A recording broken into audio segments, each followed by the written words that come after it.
sandal berikut pernah sampai ke singgasana yang maha suci.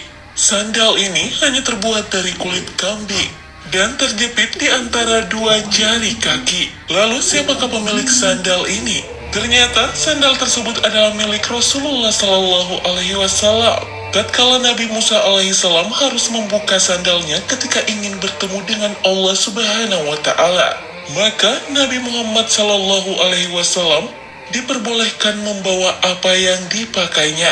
Lalu seperti apa kisahnya? Namun sebelum lanjut, mari bersama tebar syiar Islam dengan klik tombol subscribe, like, and share untuk berbagi informasi bermanfaat. Amin ya robbal alamin. Sandal Rasulullah Shallallahu Alaihi Wasallam memiliki kemuliaan tersendiri. Namun bukan berarti sandal ini lebih mulia daripada manusia atau malaikat. Namun karena martabat Rasulullah Shallallahu Alaihi Wasallam sangat tinggi, sehingga apapun yang berkaitan dengan beliau terbilang sangat mulia. Ketika Anas ditanya, Assalamualaikum warahmatullahi wabarakatuh. Bagaimanakah sandal Rasulullah Sallallahu Alaihi Wasallam itu? Anas radhiyallahu menjawab, kedua belahnya mempunyai tali kibah, tali sandal yang bersatu pada bagian mukanya dan terjepit di antara dua jari kaki. Sahabat beriman, kisah saat sandal sang baginda Rasulullah Sallallahu Alaihi Wasallam sampai ke singgasana Allah ini terjadi pada saat peristiwa Isra Mi'raj untuk menjemput perintah sholat.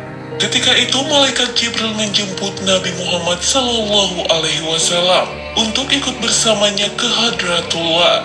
Diriwayatkan dalam Asy-Syifa oleh Hujjatul Islam Al-Qadiyat alaihi rahmatullah bahwa di saat itu Rasulullah Sallallahu Alaihi Wasallam menceritakan, saat aku naik menuju Mi'raj, aku melihat di langit itu para malaikat gemuruh dengan zikir dan tasbih, dan warna dan bentuk yang belum pernah aku lihat di permukaan bumi.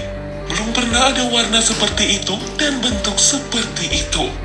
Dan kulihat hamparan surga itu bentangan tanahnya adalah mis yang dikeringkan, minyak wangi yang mengering dari indahnya dicampur dengan berlian dan juga mutiara. Dan kemudian aku sampai menembus muntahal qolai, batas akhir seluruh makhluk. Di Sidratul Muntaha ini terdengarlah suara yang berseru kepada beliau, "Wahai Muhammad, masuklah." Nabi Muhammad Shallallahu Alaihi Wasallam kemudian diangkat melewati Sidratul Muntaha dan ditutupi awan. Jibril tertinggal. Nabi Muhammad Shallallahu Alaihi Wasallam berseru kepada Jibril, "Ikutlah bersamaku." Jibril berkata, "Engkau dan Tuhan engkau saja." Nabi Muhammad Shallallahu Alaihi Wasallam berkata lagi, "Adakah di sini sahabat hendak meninggalkan sahabatnya?" Lalu Jibril menjawab, "Inilah saja tempatku.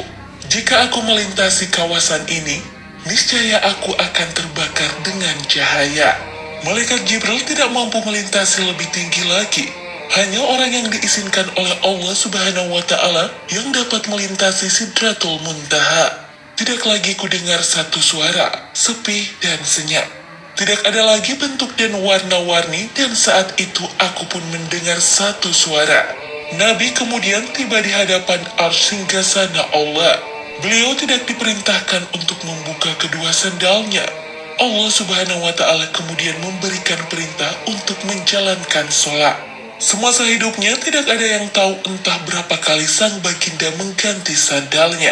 Namun yang pasti salah satu sandalnya kini tersimpan di salah satu ruangan rahasia di dalam Museum Negara Topkapi Istanbul, Turki. Wallahu a'lam bissawab.